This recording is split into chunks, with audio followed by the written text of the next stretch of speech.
allegiance to the flag of the United States of America and to the republic for which it stands, one nation, under God, indivisible, with liberty and justice for all. As always, thank you for that. Carol, let the record show for roll call. Supervisors Cassiola, Aguizio, Fisher, Barney, and Schifani are in attendance. In addition, our Township Manager, Dawn Januso, Assistant Township Manager, Jack King, Chief of Police, Sean Bukovinsky, Director of Public Works, Joe Herson, our Fire Chief, Ted Wolford, our Southbridge EMS Supervisor, Dan Miller, our Township Engineer, Dan Dazaroth, and our Township Solicitor, Gretchen Moore. Or you see the agenda. If there's any residents have any comments or questions on any agenda items, please feel free to come up, give us your comments. Please give us your name for the record, please. Yeah. Okay. Candy Wathier, Elm Drive. My question is on 46-2025.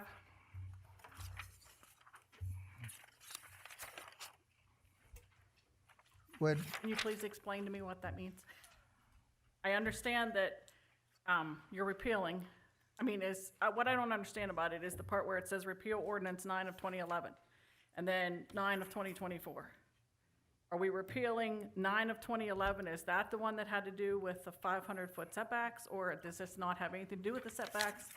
I couldn't follow the line of progression to keep track of what these two ordinances were. Yeah, I would say it's being overly inclusive to be clear that if they're going to consider making these additional amendments, that it's a clean sweep, that all the prior ordinances are repealed, which they already are from prior ordinances being enacted. But if someone were to say, well, 9 of 2024 is not valid, then 9 of 2011 would be valid. So this is to be overly inclusive and as clear as possible so that if there is a challenge, no one can say they didn't understand what was happening. So it would be obviously be very clear in the ordinance itself when the amendment is advertised. It's not going to be advertised yet. This is just to talk about whether they want to make this change. So you're saying that this hearing is to add this additional or remove this additional stuff? Is that what you're saying? This is the board considering to advertise to have another hearing to discuss whether or not they want to remove geological Okay, all right. Yes. Thank you.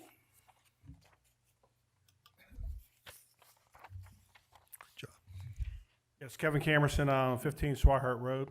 I've got a question about number 47, 2025. Just question why, we're talking about putting another alternate. Why don't we just make that a 5-member board to get voices of other people in the township? I mean, we changed the supervisor boards back years ago from 3 to 5. Why don't we change that board to 5? To have an alternates. I guess that could be considered, but right now we just are kind of short a person. The code says we should have 2 alternates, and right now we only have 1, so we just want to have a second one ready. I think it's been a while since we've had 2 alternates, and it seems like more and more people have conflicting interests. Just by having an alternate, if the alternate is not going to other meetings and things get continued, how does he get up to date if he goes to the next meeting and has to vote on something? Well, usually that alternate, usually we know if somebody might have a conflict on something that comes before them. They tell us, and we know that they might say they have to recuse themselves. So we know that to prepare the first alternate to be ready to stand in, or the second alternate. So it's just to be prepared for it. How do you prepare him? Like you? Well, I mean, he'll do his due diligence to talk to his board and Jack about and Liz about what the issues are, and it's just he does his due diligence. If there was an issue the month before and he wasn't on the board that month, but then he got called the next month to be an alternate, how does he get up to speed where he didn't hear the first month? Well, I'm saying that he can listen to the record. I mean, if he has the wherewithal to really get involved to do a good job, he'll listen to the record, and he'll talk to our staff. So how do you get a consideration to make it a 5-member board? What's it take to bring that up? Do you need petitions or what? I don't know that ever came up.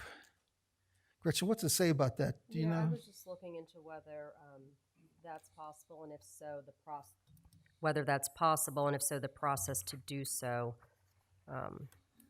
Usually it's 3 with 2 alternates. Just let me know next time. Yeah, It's not a bad Drop me an idea. email. Yeah, Yeah, it's not a bad idea. I just don't know if we're allowed. Yeah, okay, thanks. She'll find out for us. yeah, I'll Say let you that. know. That's actually a valid point, though. The manager just pointed out they get paid $100 a meeting. So if you go from 3 to 5, now Yeah, you're paying that's $500. $2,400 a year, you know, so, I mean, if the township can't come up with that to get more voices, you know, hearing things. Yeah, I'm not opposed Yeah, to the okay, idea. no, I'm just saying you brought up the money, yeah, it's not much. Yeah. Well, just to be clear, like Oh, yeah, just no, I for agree, yeah, clarification. I agree, thanks. Anybody else have any comments or questions? All right, just announcements. Our Ladies Auxiliary is sponsoring a family bingo at the Cecil Volunteer Fire Department number 3 on Miller's Run. You can read about that. The doors open at 11 o'clock. It is a family bingo, so children must be accompanied by an adult. Our Cecil Township Historic Society will hold a meeting on Wednesday, February 19th at 7 p.m. Pavilion rental for Cecil Township residents only will be on the first Friday in March, which is March 7th, beginning at 6 a.m. Rental for non-residents is the second Friday in March, March 14th, beginning at 8 a.m. And it is on a first-come, first-served basis. I know we have people to line up for them to try to get their ideal date. Dawn, you have something? Just one noteworthy item, and as a result of the winter weather that we had in January and the heavy activity with our Public Works Department, has brought to my attention that a lot of these portable basketball structures pose potential issues, being very close to the roadway, and of course, a lot of the trucks we bring are higher profile.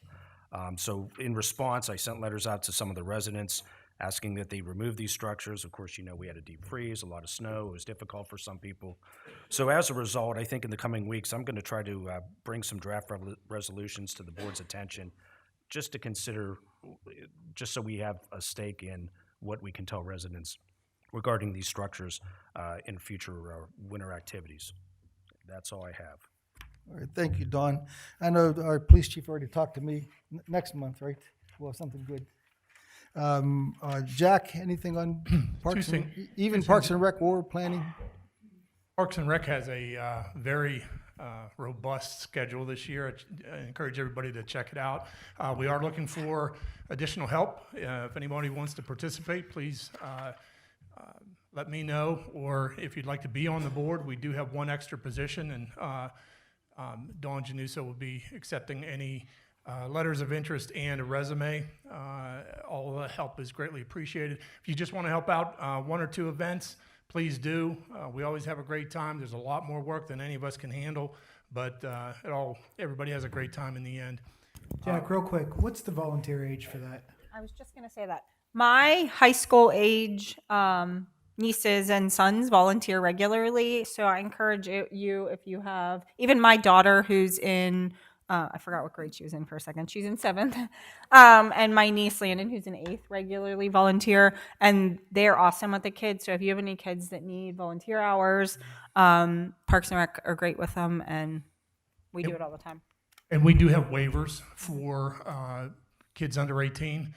Just so you'll know, anybody that does volunteer, we have one adult female, one adult male, whether it's in the concession stand or whatever event that they're participating in. The kids tend to have a lot more fun when there's kids pretty much their age, especially the bounce houses and the fall festival. But we have a bunch of things. We've got the fishing derby. Easter kicks it off. We have Easter egg hunt. We have the fishing derby. We're gonna have Touch a Truck. We'll have Community Day. The car cruise, we had 217 cars in that park, believe it or not. We may try to get a few more in there, but we're going to have to get out the shoehorns for that. Then we have the Fall Festival, Trail of Treats, and then we added one that seems to be a hit too called Simply Christmas, and that's always fun when Santa Claus shows up. So a lot of things to do. We do need to make sure that everybody's pitching in, because there's a lot of events to do. So again, let Dawn know if you're interested in serving on the board, letter of interest, and a resume. As far as building and zoning, 2 major events. Obviously, Keystone 76, Coomer Road project, really excited about that one. You guys are going to debate that tonight. And pickleball. It looks like we're back on track. Mike Zarenchek over at CTMA is keeping an eye on that. And I think we're going to see that relatively soon. Thank you, Jack. Thank you, Jack. Joe, Public Works, anything good, first of all? The department is continuing with winter maintenance. Currently, we're focusing on pothole repairs. Last month was the coldest it's been in a decade. The roads are now showing signs of frost heave, a lot of damage. Potholes will continue to be a problem. If you see one, if you call us, we'll get to it. If we don't respond to it in a day or two and call us back, we'll make sure we get to them. That's all I have. All right, thank you, Joe. Dan?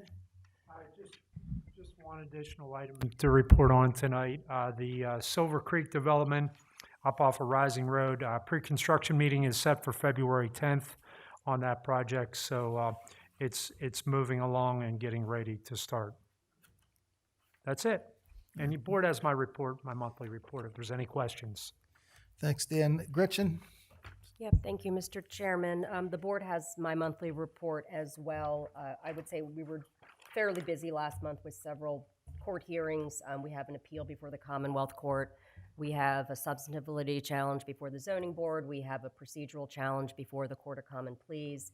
And we're still in the middle of an OOR dispute for the range right to know request. And other than that, just day-to-day legal. All right, thank you, Gretchen. Ted? Yeah, our full-time firefighter started today.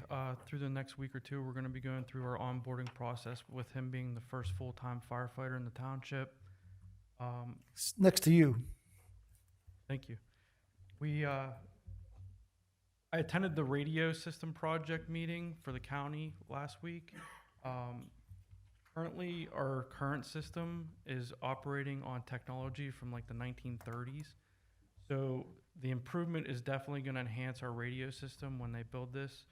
So the project currently, they're building the infrastructure over 2025 and into 2026. They should start testing at the end of 2026, and we should be live in 2027 on the new radio system. There's going to be future meetings on end user equipment, which are the radios we have in our vehicles and the portable radios that we carry on our person. So the county commissioners are currently looking for more funding to purchase that end user equipment through LSA grants and FEMA. So we're going to have more information on that to come. Didn't they say they had, what's that called, American Rescue Act money They also put have aside? that too, but they're trying to find additional funding the way I understood it at the meeting So what they have isn't enough, for the end user equipment.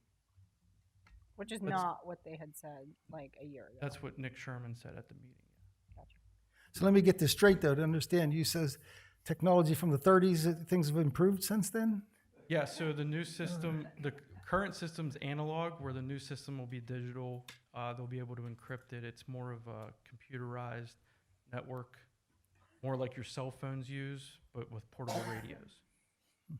Good. Sounds good.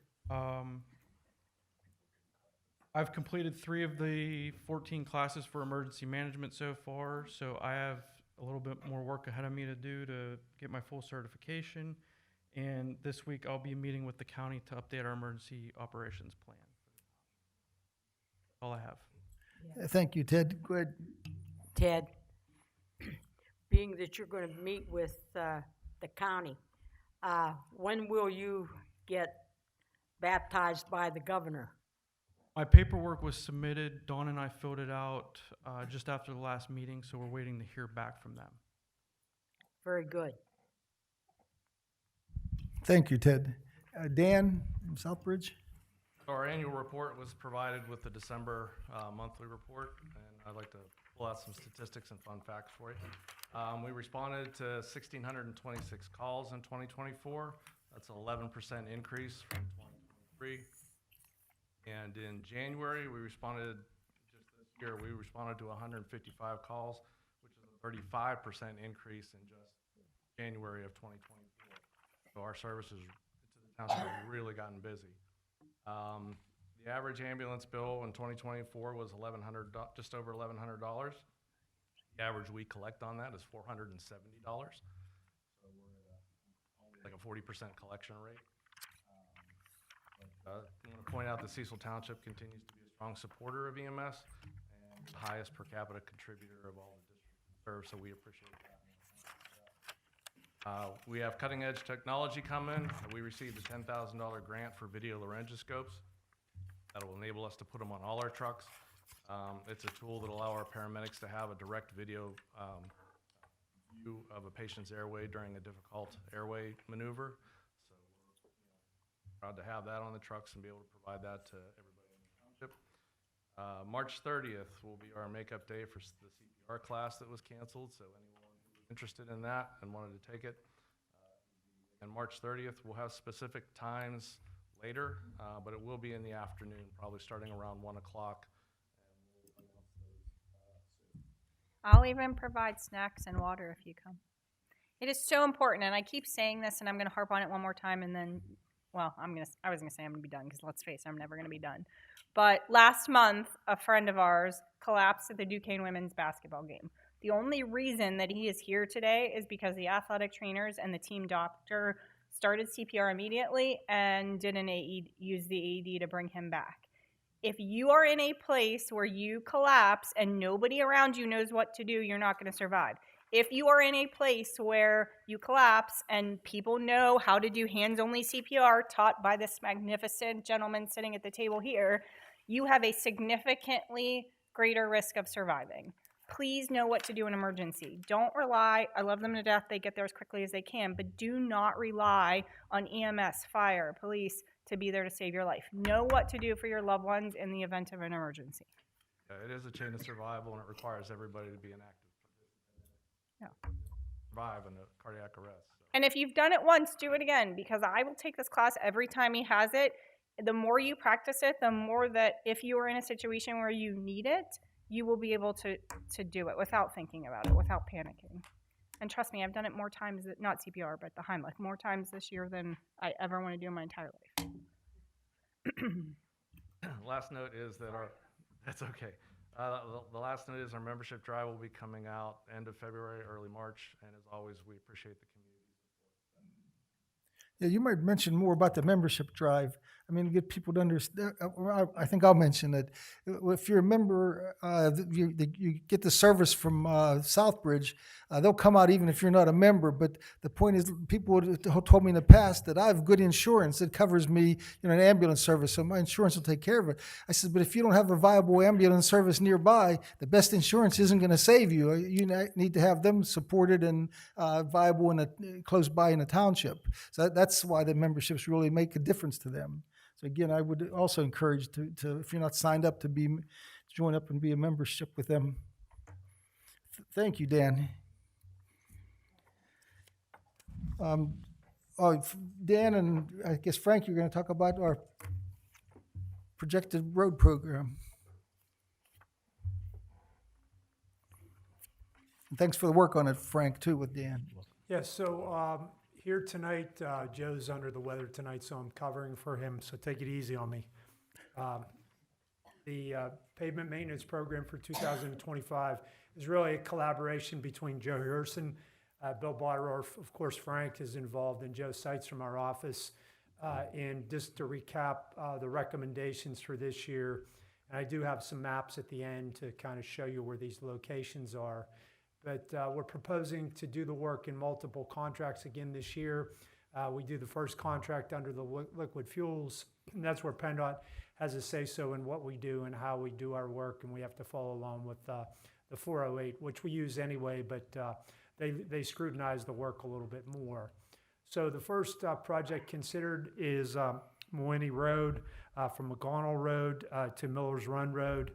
I believe that this is the area where we did obtain some money from McConnell Trails Development to help pay for a portion of this improvement. That's where Andy was supposed to do some of this, and he gave us the money instead to take care of some of this. So the work here is to mill 3 inches, put back in 2 inches of 19 millimeter, 1.5 of 9.5. So that's basically binder and top. The 19 is the binder and the 9.5 is the top, and also to do wedge curb. The estimated cost on this one is about $353,000. The second project is Capola Road from Mawhinney Road to Leisure Way. Again, this is a lesser effect. What we're proposing here is to just scratch the road.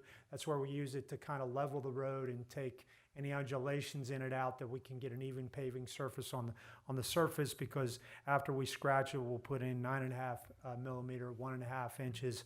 So it's really like an overlay, and the cost of that is approximately $30,000. The next one is South Point Boulevard. This is the second phase of this project. It's the big bite at the apple that we've taken the past 2 years, proposing to do the northbound lanes of South Point Boulevard from Technology Drive north to the 79 interchange. The scope of work here is 4 inches of milling and fiber mat seal, where we do a seal coat before we put down the binder. 2.5 inches of binder, or 19 millimeter, and 1.5 inches of wearing course. That cost is about $450,000 to complete the second half of that work. The next road under Contract B, and these are just, Contract B is not liquid fuels, it's just capital funds, that being the township's funds without using liquid fuels money. This is Laurel Hill Road, from 36 Laurel Hill Road to 38 Laurel Hill Road.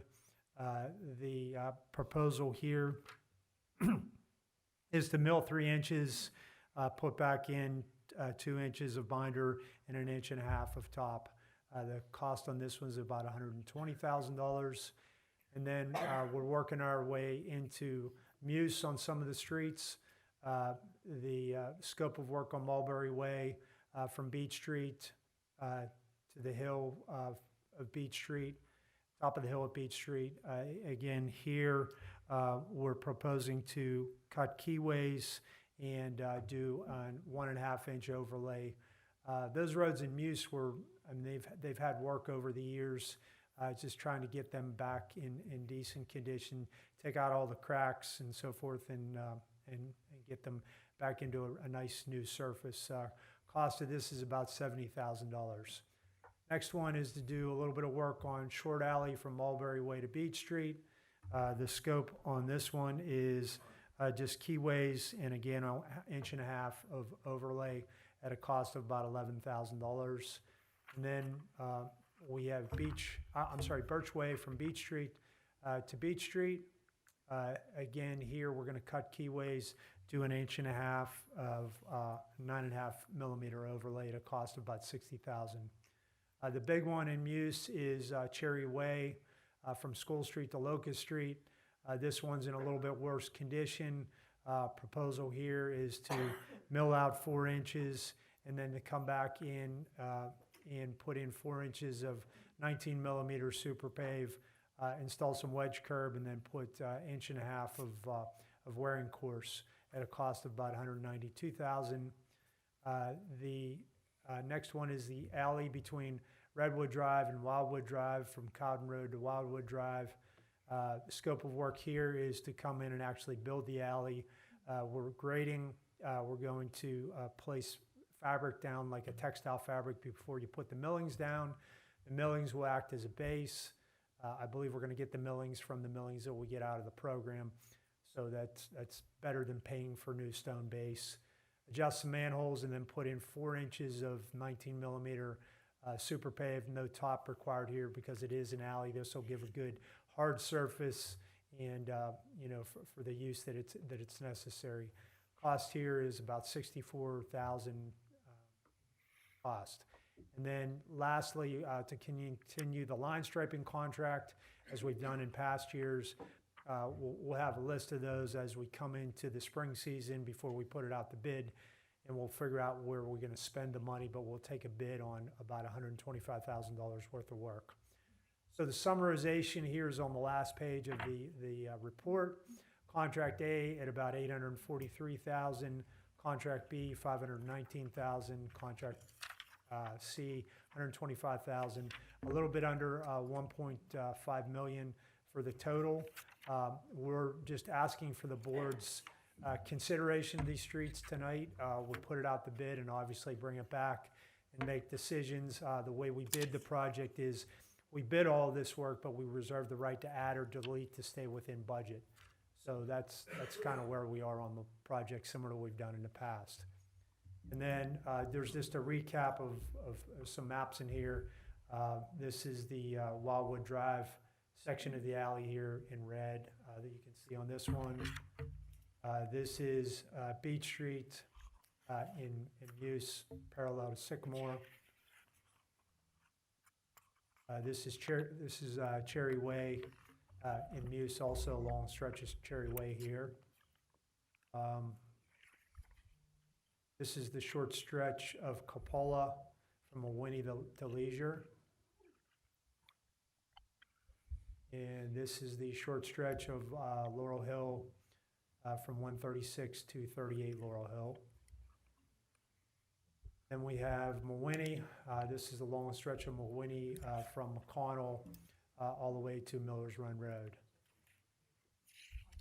And Mulberry Way from Beach Street to the top of the hill here in Muse. And a very short stretch of Beach Street. And then this is the big one. This is the big one of South Point Boulevard, as you can see, all the way from Technology all the way up to 79. Frank, do you want me to talk about the funding that we have the money? Yeah, I know. That's it on the report.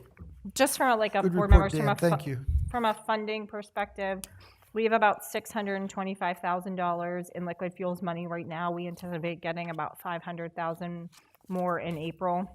We have $2.4 million in Act 13 monies that's allocated for road repairs that we have not spent, and we have $1.2 million in gaming funds in an account. So we clearly have enough money to cover all of these should we choose to do them. And at this point, as our Public Works Director pointed out, I think it's important to stay on top of this. I think we're going to next year have some significant road repairs with some of the heaving that we have from the cold. So we can thank you to Supervisor Aguizio for working on this with Dan, but we can very much afford to do this whole program should we choose to.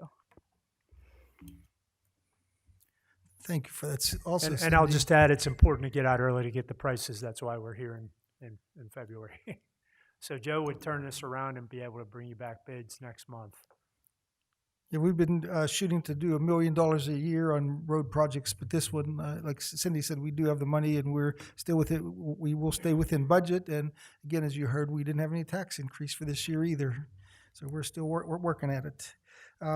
Wait, I just want to say this really quickly because I thought it was funny, and I think our residents have a right to hear this. We were in a meeting, Frank, Supervisor Aguizio and I were in a meeting with North Strabane Township. You were there too, Dawn. North Strabane, Houston, CTMA. Anyways, a bunch of municipalities, and they were joking that we were the tight ones. We hold on to our money. We don't raise our residents' taxes. We spend it wisely. So I think we hear a lot that we spend like drunken sailors. It's clearly not true, and other municipalities recognize it. Good. Thank you. For resolution number 38-2025, it's to consider our ordinance number 1-2025 for rezoning the property on Coomer Road. It was the property of the subject of the hearing earlier this evening, from R1 low density residential to R2 medium residential district. It is, for the record, tax parcel number ID 140-00-00-00-0014-03. And it provides for severability and establishing the effective date. Do I have a motion to approve that rezoning Second. change? Second. It's been moved and seconded. Those in favor signify by saying aye. Aye. Aye. Abstain. Carol, the motion carries 4-0 to 1 with one abstention. For item number 39-2025, it's consider the rezoning of the Paul A. and Valjean or considering that we actually now voted for that rezoning, we need to consider setting a hearing date for a PRD application for March 3rd. Is everyone okay with having a hearing date for that, for March 3rd to look at the PRD? It's a PRD hearing, basically, At 6 p.m. 6 p.m. Yeah, I think that'd be enough time. Okay. I mean, they're so far ahead of other developers on what they've presented already. Is everybody okay with that? Yeah. I might as well take it in the form of a motion, though. Is there a motion? So moved. It's been moved Second. and seconded. Those in favor signify by saying aye. Aye. The motion carries. So we set that date for March 3rd at 6 p.m. Also, okay, yeah, 4-0 to 1, Carol. Thank you, Bill. For item number 40-2025, is to consider that consent order and agreement, it's called a COA, with the Department of Environmental Protection regarding that Mawini demolition project. Now, I might mention, I did send out an email earlier that there was still a lot of inflammatory language that I thought was basically inflammatory. There, where the DEP was saying that we admit that we created an illegal landfill when we did that demolition project, and that Cecil Township acknowledges ownership of it. They took out this kind of inflammatory items, and they still have the demand that we not appeal this. I'm not sure why that they want us to agree not to appeal it, but I think we're in agreement with enough of the terms on it that we can do it. We have the grant money for it. It won't cost the township any more money, and I think that's really behooves us to approve this consent ordered agreement with the township and get the project out of the way. Can I also say, I want to just say thank you to Gwen in Jason's office or Tite's office. She was super helpful in getting us, the DEP is not the easiest to work with. And so we were kind of hitting a brick wall as far as moving forward with coming up with an agreement. Reached out to her and a few phone calls and some help later. She was very helpful. So was Gretchen. Gretchen was very helpful too, but Gwen was very helpful. Well, we've all been given a copy of the consent order that the DEP sent us, and like I said, they took out the inflammatory issues that I mentioned. But one thing we were changing, if we approve this agreement, and I'll make it in the form of a motion that we approve this consent order and agreement, but they had some dates in it that we want to make sure they meet our time frame with our bid that Dan did for us and our contractor. So on the item number 3, corrective action, we're saying within 90 calendar days from the execution of this order, we'll have the property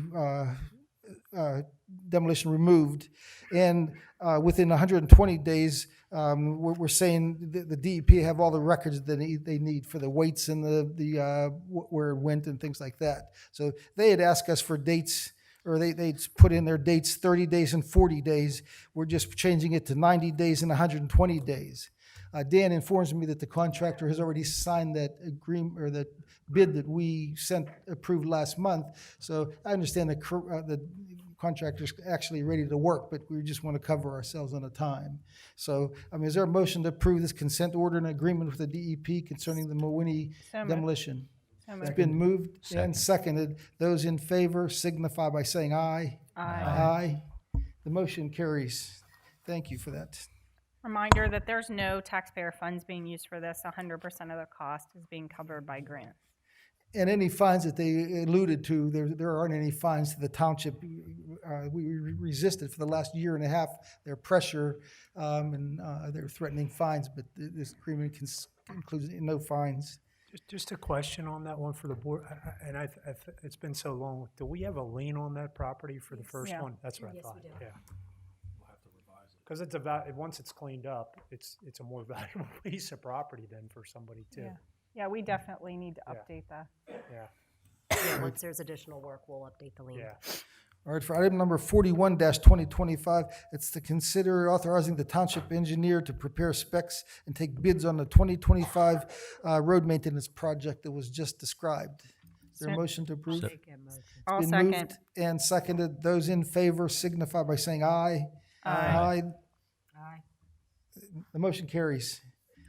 For item number 42-2025, it's to consider application 2024-0027 for revision number 1 to the Fairfield South Point 2 Plan of Lots, contingent upon approval of the Washington County Senate Sewage Council. The applicant is Stan Skuzik, what's it? It's like Stanowitz or something like that. Stanowitz Enterprises, located on 100 Progress Lane. It's along Cecil Hendersonville Road in the C1 Commercial District. The Planning Commission recommended approval, and it's but contingent on addressing the comments from the November 21st letter from Gateway. Yeah, the only issue on this, I mean, what they're doing is, this is Progress Lane, this is Fairfield's development that's been up there. There was a commercial building here, this is Valley Tire. They put a second building on this location. They've decided to now subdivide it. And the only question we had was really related to the sewage facilities, to make sure that Washington County was okay, because everybody up here is on holding tank, if you recall. So that's the only comment. Once Liz is satisfied that they've done that, we'll hold the signing of the Mylar until then, but it's ready for approval tonight. Hey, Dan, isn't this plan inverted? Inverted, Dawn? Yeah, flip it, because the buildings are not, as we're looking at it, to that side of Progress Lane. They're on the opposite side. If you were to take this plan and flip It it looks over. like it's a mirror image. Yeah, right, rotate it north. Because this building, you can see both Ted? these buildings from 79. This is Valley Tire on this side? Valley Tire's this side. Yeah, so Fairfield Landscaping is on the other side. Fairfield's up here. Yeah, up here. Oh, Fairfield's I on just this side, said, okay. I just said it's the Fairfield plan because Okay, Brent okay, Love put all it right. together. Just wanted to I'm make sure, sorry. because that, I didn't mean to. okay. I mean to say, yeah, this is Valley Tire, and this is the new building that they put here.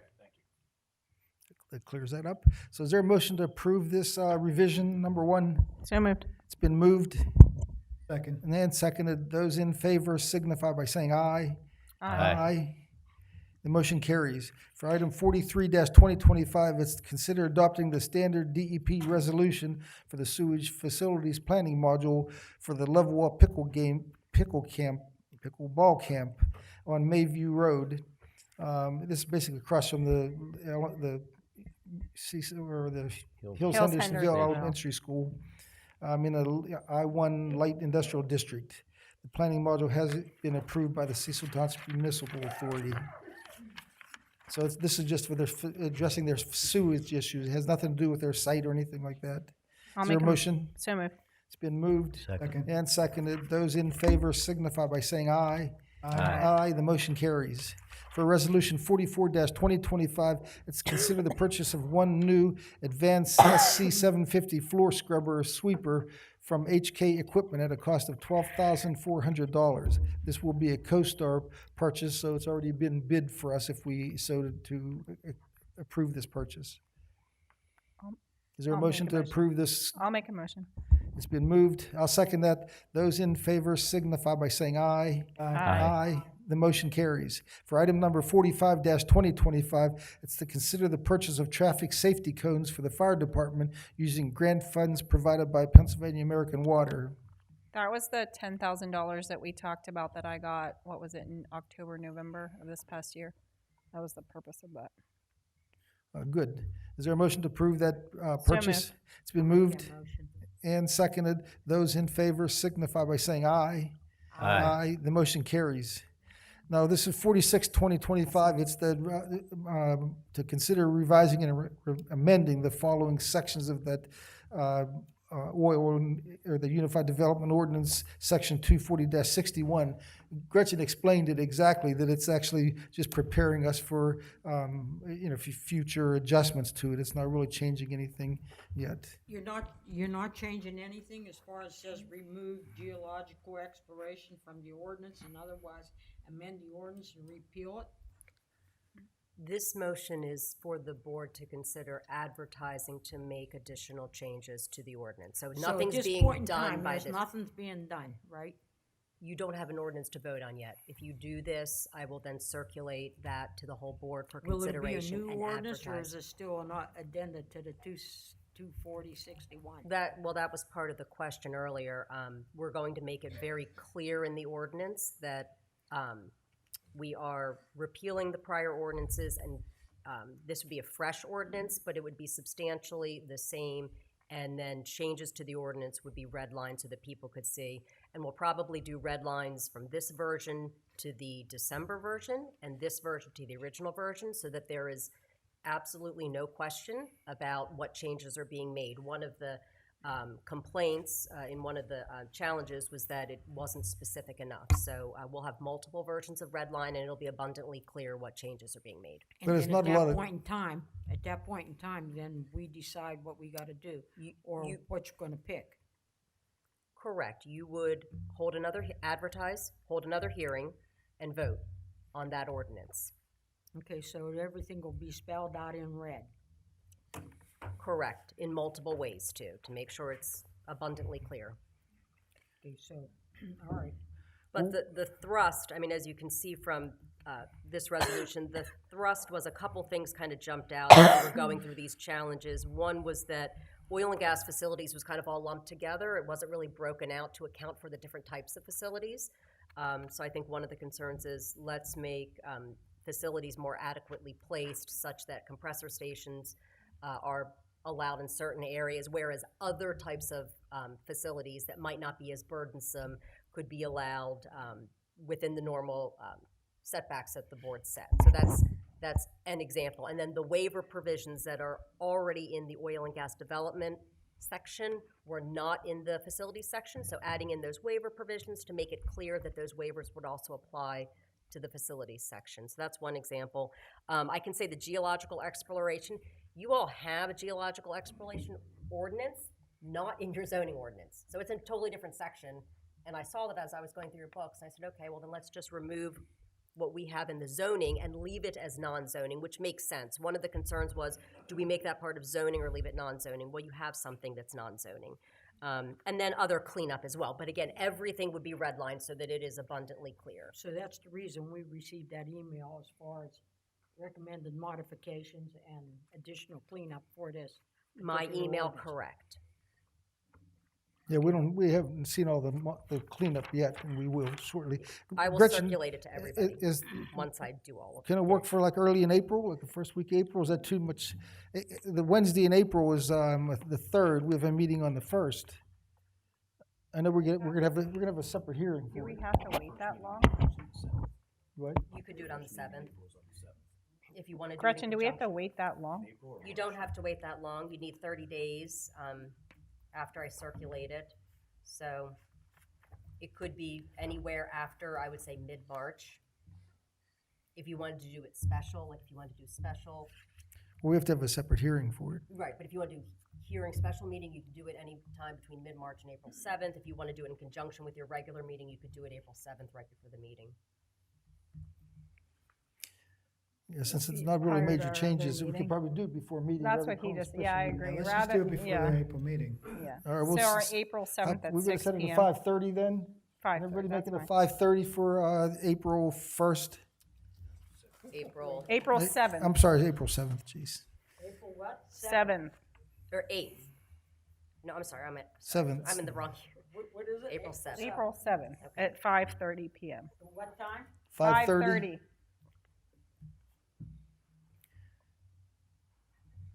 If that works, we have a motion to approve 46-2025 with the So moved. April 7th at 5:30 hearing. So It's moved. been moved.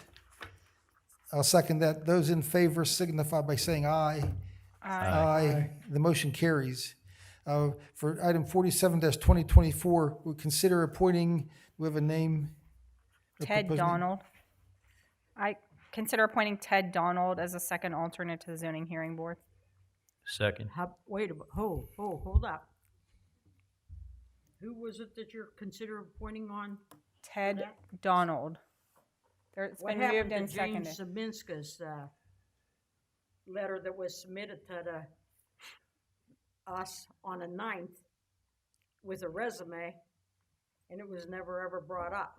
What do you mean it was never brought up? I received it, I read it. Ted Donald sent one on January 14th.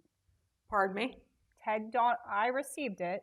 Ted Donald Yeah, also. Ted did- Donald, but James Zeminska had a letter that Mr. he handed. Mr. Chairman, I don't want to discuss individuals. It's been moved and seconded. Can you call for a vote?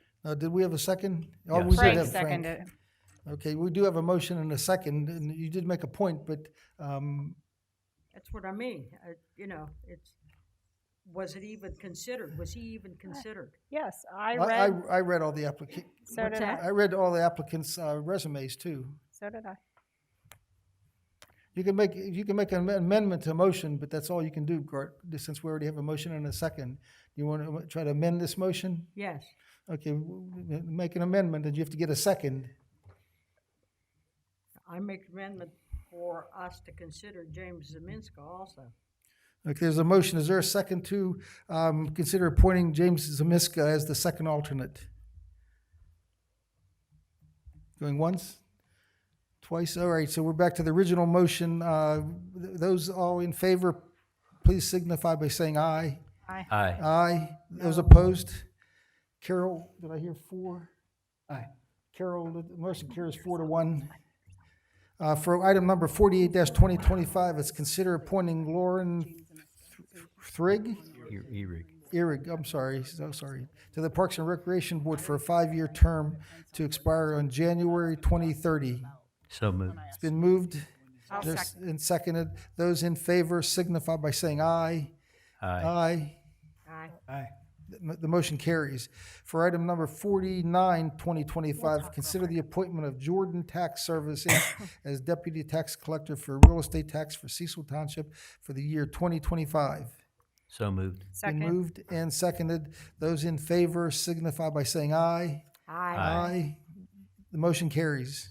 I think everybody's been pretty happy with Jordan Tax Service since our longtime tax collector Janet DeFelice retired.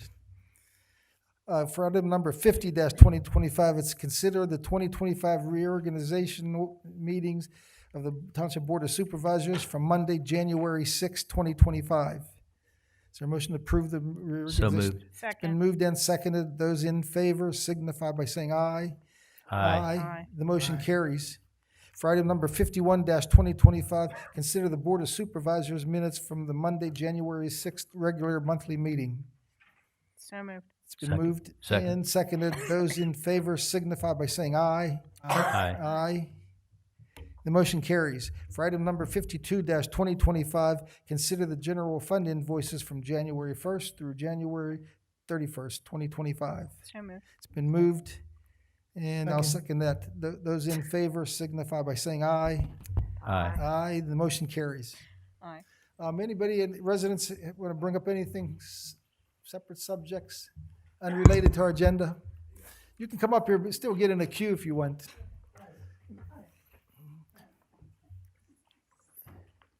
You can still go up there and get ready. Queues work faster.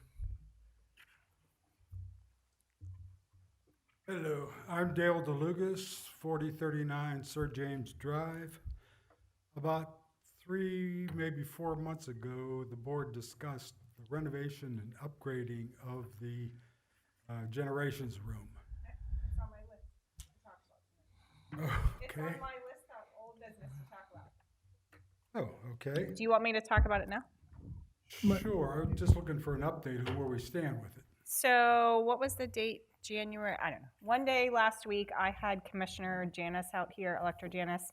She toured the new Public Works building, but I also brought her down here to meet all the staff and took her over to Generations to talk about a partnership with the county for a grant to improve to the Generations building. As you, I'm sure, are well aware, it's in severe disrepair. But the township doesn't, it's utilized more by the county for their aging than it is by the township for our own residents. Is that true? Because it's used. As I understand it, that room is basically rented every weekend throughout the year. Well, it's rented at Saturday and Sundays, but the county uses it. Their aging department uses it Monday through Friday from early in the morning through 4 o'clock. They use it for everything from meals to exercise. When we were over there touring, they were playing card games, which I'm happy for. Like, I want that. But seeing as the county uses it for their aging, for their aging department, I don't think that the township should bear the 100% of the burden of the cost. So Commissioner Janice's, we talked about it, we toured. She sent me an email with some suggestions for some grants that we might partner on, so I'm working on that. I am actively trying to update it because it's in desperate need. But it's going to be a process. What do you see the scope of work to be done in there? I mean, ideally, I would love to get enough money to rip out the built-in benches, get new tables, redo the flooring. We looked at the kitchen equipment. I mean, we looked at everything. But it's really just going to come down to how much money we can get and how the money is best spent. So... And the county's in the best position to tell us what they need done first, or what's priority to them. They are the primary basic tenant in there, so we need them to weigh in on what they feel they need as a priority. I wanted her to see it for herself. I can sit there. I have sent multiple emails or multiple messages to both her, Commissioner Sherman, and Commissioner Maggi, and said, you know, it's in desperate need, but until you see it yourself. And I actually showed her, like, the corners of the floors are missing, the tables, you know, are in severe disrepair. There's significant need for improvement. I wanted her to see it herself. I'm not going to back off of it because I know that that's something that we need. And if it becomes a point where we don't think the county's actually going to come up with the money, then this board will have to during probably our next budget season. But my hope is there's some grants coming up over the next 6 months that I'm going to apply for, and I'm going to ask for the county to back us on that. So We're also talking about the automated door entry. My understanding from the county is that they were not awarded that grant yes. in my conversations with the county. Can that be included in this update? I mean, ideally, I would love to, but it's just going to come down to how much money we can get. You'd have to watch the poor little old ladies trying to Believe me, get in and out of that door. it is not, I'm not blind to it. Like, I go over there regularly, I talk to the residents, I see what's going on, but we don't have an unlimited amount of money. And like Supervisor Cassiola pointed out, the main tenant, the primary use is the aging. And so it's not fair to burden our township residents, because really they're not all Cecil Township residents that use that. It's people from across the county that come to that. So we really need to incorporate, and I plan to have a conversation also with Jason Ortiz's office to ask for their help too, because if we can put the power of the county, the township, and our state representative, we're more likely to get more money. But I am actively working on that. Last thing, you may not be aware, and I guess I'm asking for some push from the township here to the county, because they've discontinued the takeout portion of the meals for there. And that affects quite a few residents in the township here. To be fair to the county, that wasn't a county decision. That was a state, so there was a cut in federal funding and a cut in state funding for that. So that was not always a program here.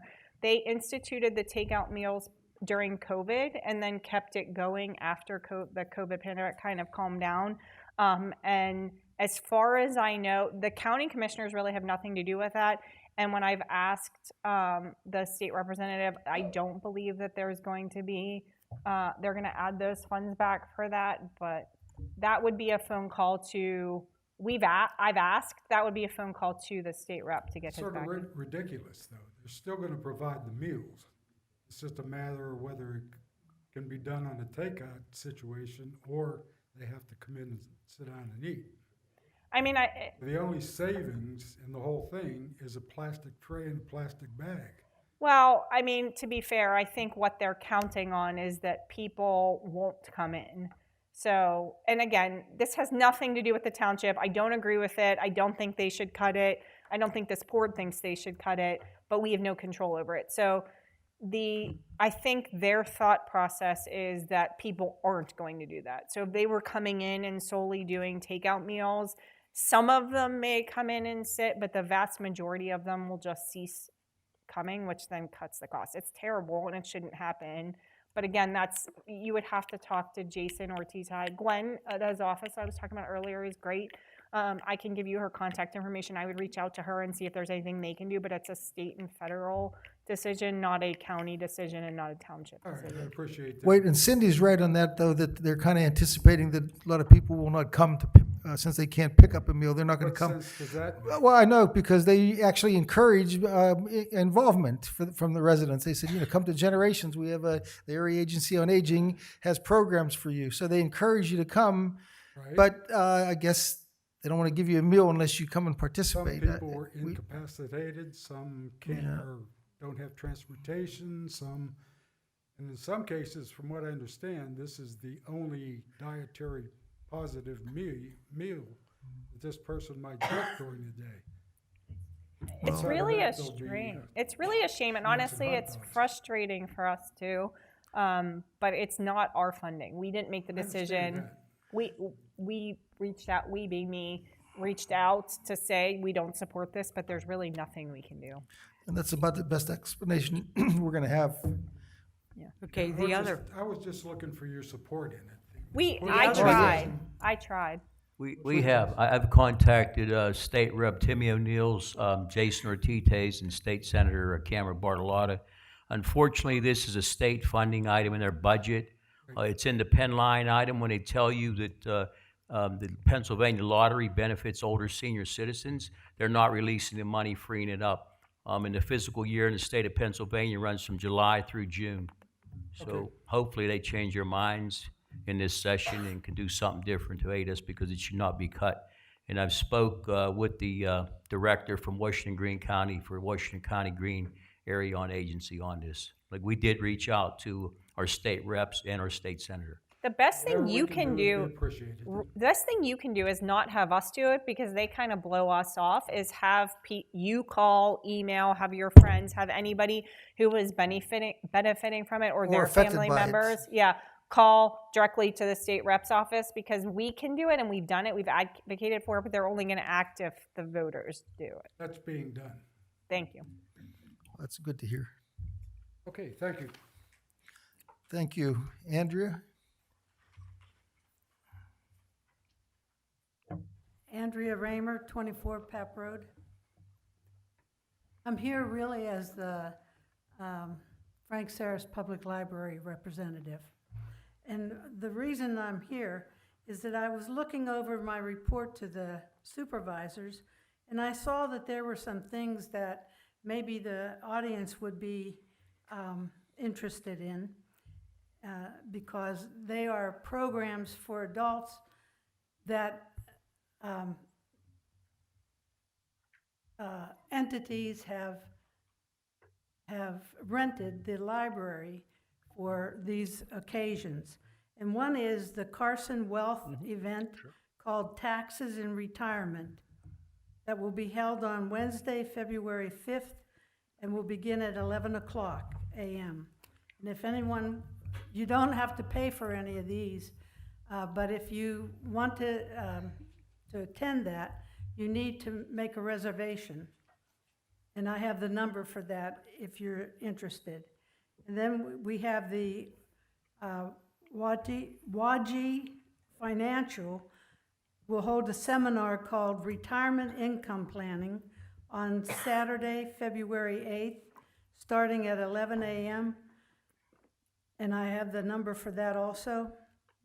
And then on Wednesday, February 19th, and Thursday, the 27th at 2 a.m., or 2 p.m., the law offices of Shields and Boris will hold the event, and it will be on those 2 days, and you can pick whichever day you want, and it is about how to protect yourself or a loved one from a nursing home. And I have the number for that also.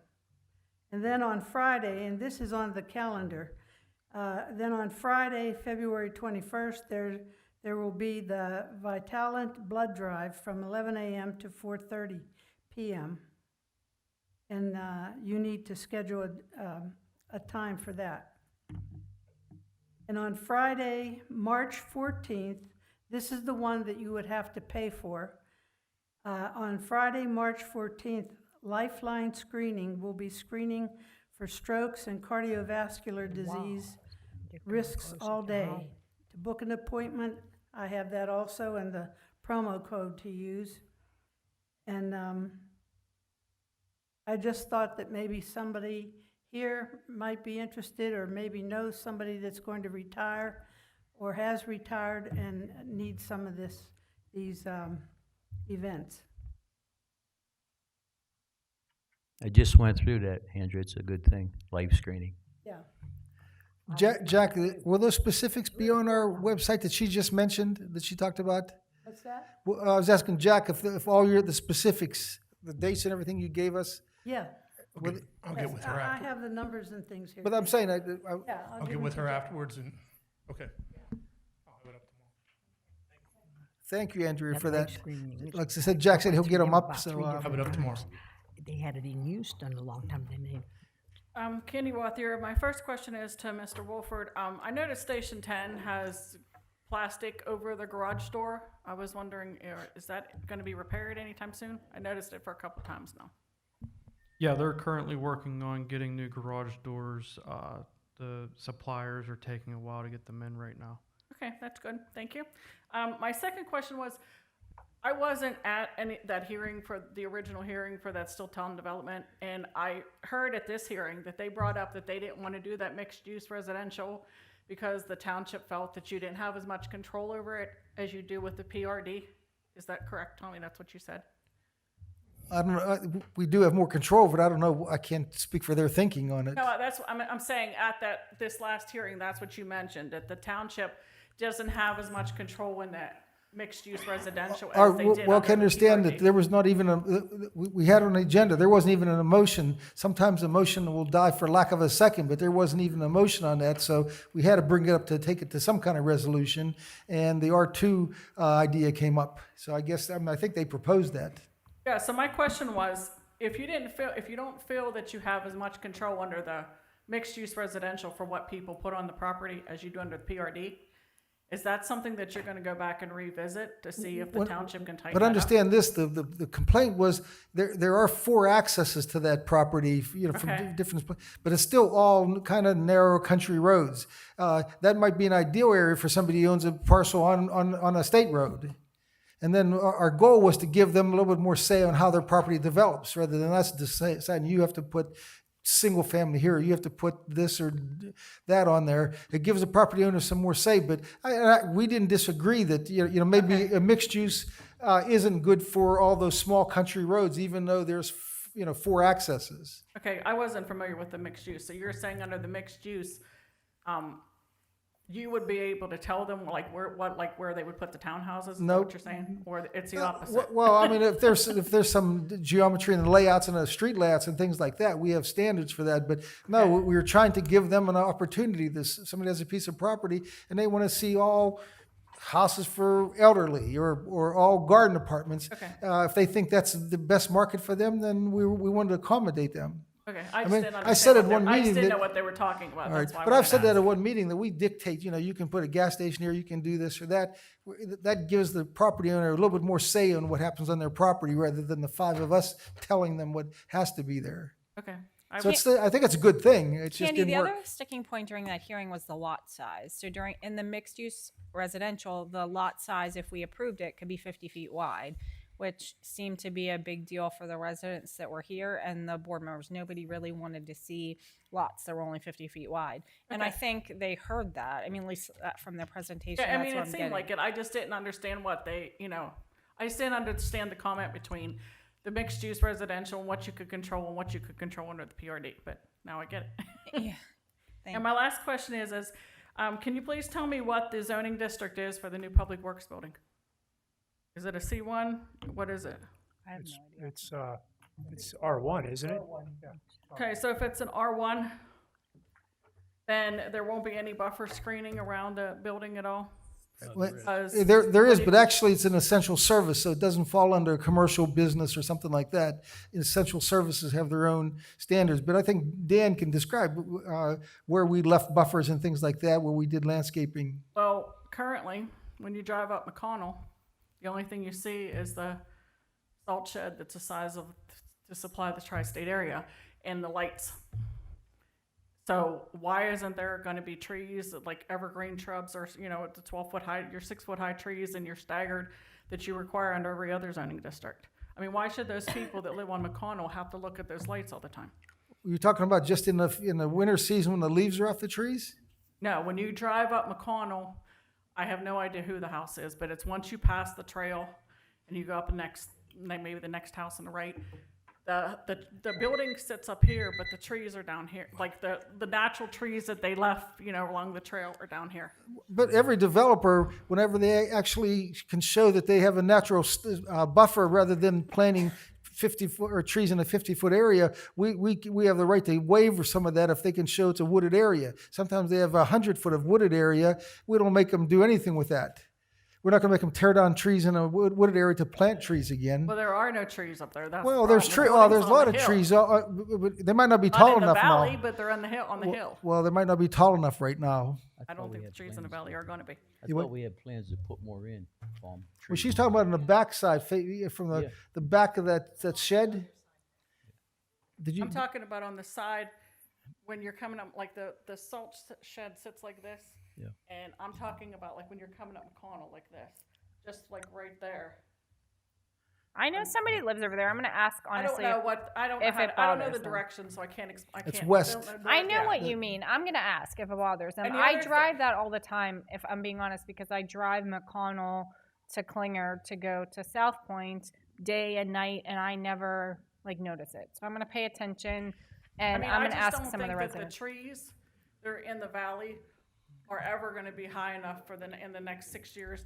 But or the leaves, to be frank, for that with matter. all due respect, you don't live there. We the residents that live there haven't reached out to us and complained. So I drive up and down the road the same as you do, and I have the same right to complain about it because I pay the taxes the same as you.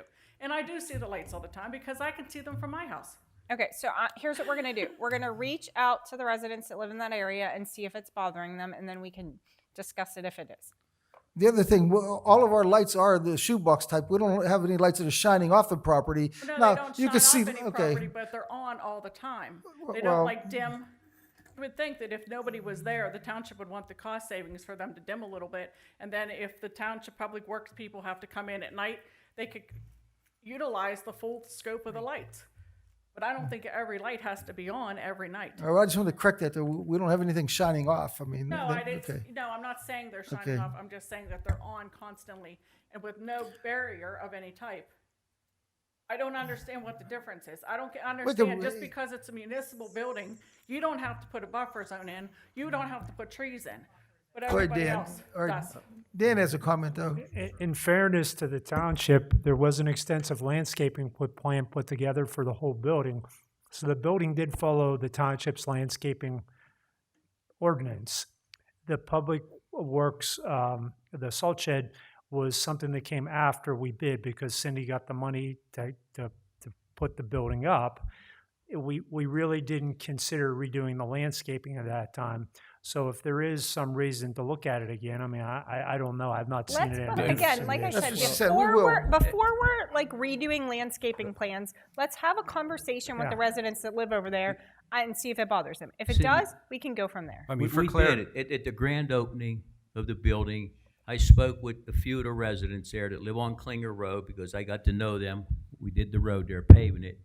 And they had complaints. They would like to see some trees planted on the side of that. On Klinger, This is a but different she's exposure talking that- about that Candace McConnell. I know what she's talking about, but even as you come up Klinger Road, on the right-hand side of the building there. And the I lights, think Bill even mentioned in conversation with him about us adding some trees there. right, Which they're already we in the plan. we We had to agreed because to. of utility involvement, Frank. They weren't able to be planted. Now that we were in the deep winter season, those are scheduled to be planted in the spring. As far as the salt shed lighting, however, that's motion activated, Candy. Yeah. The only time that should be on is whenever those guys are in winter mode and operating. You mean inside the building or on the outside? On the outside of the salt shed, you said the lighting was Yeah. coming from the salt shed? Yeah, those are the ones you can Yeah, see. because they're only, those you are leave only the township meeting activated, and you so go up if they there. were doing winter operations, those lights would have been on. But they're motion activated when the equipment goes on so they can provide lighting for a safe atmosphere to load those trucks. Okay. Frank, you were talking about on the side of, on the side where the residences live on Klinger, behind the Public Works building. Well then, how much would it literally cost to run a few more feet down there to in front of, you know what I mean, in front of that. we could do it. I'm not asking you to do in the entire perimeter of the thing with like Fort Knox. Be a nice, maybe a spring project. Thank you. Thank you, Candy.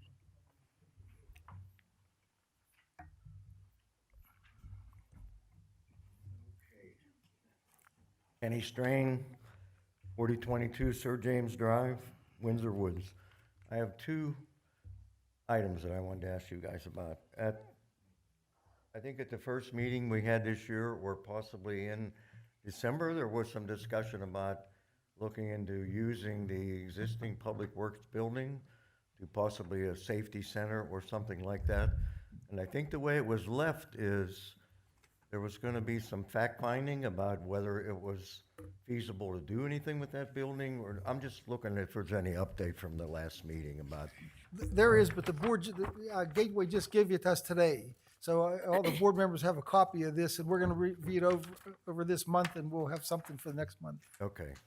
The other question I had. It's pretty extensive, too, the report they give us. All right, thank you. The other question I had, there was quite a bit of back and forth whenever they widened North of Pauley Road about the building that's right on the corner, about possibly having a different entrance there or doing something about the porch area that's right when you go down to the end of the road to be able to look out. I wondered if that didn't work out, or there's still some consideration about doing something about making that a little bit easier to be able to turn out onto the road. Well, that was one option as opposed to moving the road further away, but that option about working on that building with the expectations and the demands of the property owner, because it's not our property, we actually got a price on the way he would like to see it done, and it came to over $138,000 for just basically a balcony and removing that front porch. Okay. So I mean, Dan's still working on that, right? Dan, you had your Mike. Took a look at how we're gonna strike that. We're gonna try to push the traffic over and a curb there. We know the further away we get from the building, the better your sight will be. Well, so yeah, it's much better now since you put the turn lane and everything out, but it's still very difficult to see when you go down. Well, it's there. not striped yet. Yeah, okay. I mean, once it gets striped according to their design, it's going to move people over. Even if we have to put up some, we talked about some curbing there, Dan, to make Yes. sure. We did it on McConnell Road. You striped it with that for that pork chop Pork there. chop in. Just painting, it's gone. People go the normal way because paint itself doesn't Right. move anybody. You need structural stuff. to Yeah, keep so people that from one driving. will It's get still it. being looked at. There's Yes. still options, but I understand the property owner. I understand what you're saying All about right. it. But I was just hoping maybe there was continued discussion about. It will be better. Okay, very good. Thank you very much.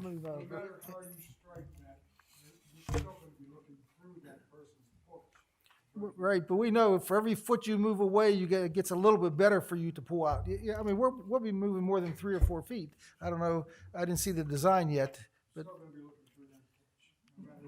Yeah. Go ahead. 555 Swihart Road, Samuel Tessier. I'm just here to voice I'm going to have regret if I don't speak about this. So I live on Swihart Road. It's pretty close to Coomer Road. I'm just very displeased that the R1's going to be R2 pretty soon. And just living there pretty close. What's the goal of, I know it's to create a residential plan, but of the township for this transition, what's the long-term goal of this from the township? Well, I understand that Yeah. property owners have rights in this country, in this state, in this township. They have a piece of property. If they want to sell to a developer, I mean, we can't stop them. We can try to control what they do on it, but they still have a right. It's still America. And I know a lot of people like to see that stay open and nice views and deer running through there, but I mean, that property owner wants to sell and they have a right. And then the vote was 4-1-1. You said you had no right. 4-0-1. 0-1. One Why'd board you member abstain? abstained. Then why not just vote for it? Okay, then why not just vote for it if you have no right to? He has a relationship Oh, to the okay. property owner. Well, yeah, it's just I have to voice my displeasure with the outcome, and yeah, I'm just a little rusty at this. I haven't been to a meeting in like 10 years, so yeah, it's just funny that Chris Hoke, as soon as the vote is done, he just leaves. He's not a Cecil Township resident at all. So they really don't care about the township. They got their outcome. They're happy. So yeah, thank you for. For the prior comments, you said you'll speak to residents and what they think, but for other ordinances, but for this, apparently, that doesn't matter with the residents. Well, that's close not by fair. the We had a road. public hearing. There won't be a public hearing on lighting by the salt building. I mean, Cindy said she's gonna talk to some of those neighbors she knows and just see if it bothers them. Dawn just says that unless they're not functioning right, they should be off all the time. And just when our guys are working on a winter, they only work at night when it's a snow event. They don't work summers and at night ever. In spring and fall, they don't work at night. To be fair, too, as far as developers go, and I'm by no means bashing other developers, when this was brought to us 2 months ago in December, nobody on the board voted for it because we were not in favor of the plan. Chris Hoke and his partner, Dick, whose last name I'm drawing a blank on at the moment, really, in my opinion, and I would assume this board's opinion because 4 people voted for it, listened to what the residents want, made larger lot sizes, are willing to do off-site improvements at Coomer, on Cowden. They're willing to be part of the community. You do not often get that with a developer. And so as Tom said, it's kind of like the best of both worlds. It gives, I know this property is now going to be developed, which is not ideal, but it gives the property owner the opportunity to sell their property, which Tom's right. Supervisor Cassiola is right. They have a right to do. And they, at least on the face, we will see, appear to be very willing to cooperate with our residents' wants and needs. They're willing to give us a buffer on Glass Hill Road so that we can widen it. They heard what we said when the residents said they had concerns about the parks and flooding. They addressed all of those things. Will they also address like just littering around? Because I already do like my personal road cleanups in that area, and there's already a ton of trash. And with residential, that'll only increase. So will they address that at all? Or is that just for me to do personally still? We can ask that. I mean, I wish more people picked up after themselves, like not to pat myself on the back, but That's not the case. I know. I was on an airplane today, and as I was walking off the airplane, I was picking up garbage that people just left for the sewers. So, I mean, you're kind of preaching to the choir here. Like, we can't ask them to address littering. That's for other people. Pick up after yourselves. I tell my kids that all the time. And one We other can thing I ask mentioned, them. you said you haven't been to meetings recently. Yeah. I always announce whenever a developer comes or a property owner comes, they're paying an engineer, sometimes an attorney sitting there at $250 or $300 an hour. I tell them, when your business is done, we have a meeting coming up and you're welcome to stay, but you don't have to stay just because you're here for a meeting. So I don't encourage them, but I tell them they're welcome to leave once they have their business done, because these things about our roads and our parks board and things like that, I understand that they won't pay their attorney and their engineer to sit there and listen we just had it's been 1.5 hours since we've been here, and they'd be paying their people for that, and we don't think that's fair. I'd also like to point out, too, we don't just approve every housing plan. There was a housing plan that was proposed off of King and Profio roads, and this board denied it because no matter how many times, I think they came back 3 or 4 times, they didn't hear what we were saying. They didn't hear what the residents were saying. They didn't really make any changes at all. So And they actually appealed to court. and went to court. So and then they dropped it. They did drop it eventually. Yeah, we take it seriously, and we are doing our best to guard the residents, but we also can't put a complete and total halt to development. Thank you. Can I make a comment? Sure. I just hope that this PRD that's going to come along, it's just not going to be, okay, we've got the PRD, we're going to go ahead and do what we want. You know, I know they said what they wanted to do as far as so many houses so wide and how much in between the houses. There's a lot to consider right now. Well, Dorothy, you sound like you knew of a plan that they did. Pardon me? It sounded like you were familiar with a plan that they said that they did. I was looking at it and everything. Were you satisfied with the product type itself? Maybe not closeness and spaces, but the product itself. He stated what some of the frontages are on these houses. But what about in between them? What was on there? Okay, The plan, it's on the plan. But I'm just asking if you were familiar with the plan, were you satisfied with the product itself, like what they look like, or do you think they look like all cookie cutter? I wasn't familiar with the plan, so He's talking about the plan that you were Yeah, talking about down on well, 978. this is not carved in stone yet. Right, Other, right? It's not carved in stone. Right. As a matter of fact, the PRD and everything. And my main concern is that there are different homes built, that they're not all alike. You asked him that question, I know I did, Were you and I asked satisfied? him specifically, and I wanted to ask him again, is it going to be definitely different homes next door to one another, or is it going to be a cookie cutter? So are He you kind fam- of skimmed over that. So are you familiar? I actually agree with you on this, so don't be surprised. So are you familiar? Like I like my own neighborhood because every single house is different. Like when I built my own house, there was a requirement that the two houses to the right and I think two houses in front or something like that couldn't be that same model, couldn't be the same frontage. It's not like that in McConnell's Trails. Whether or not we have control over that, over NVR, I don't know in the PRD, but it's something when we get to that point, you should ask him because I actually agree with you on that. But I don't want to be in control of that. I mean, obviously, that was the fastest developing plan we've had in this township, other than Cherry Brook back in the 90s. Which one was the fastest? McConnell Trails. That was even faster than Oak Brook, by past the Muse Fire Department. So, I mean, people want to live. That's where they want to live. I mean, I can't dictate where people have to live or what they're going to like. They like it. But if they put a price on what they're selling, they're going to get people that want to come to Cecil, that's got the money. Look at a couple of the houses that we have.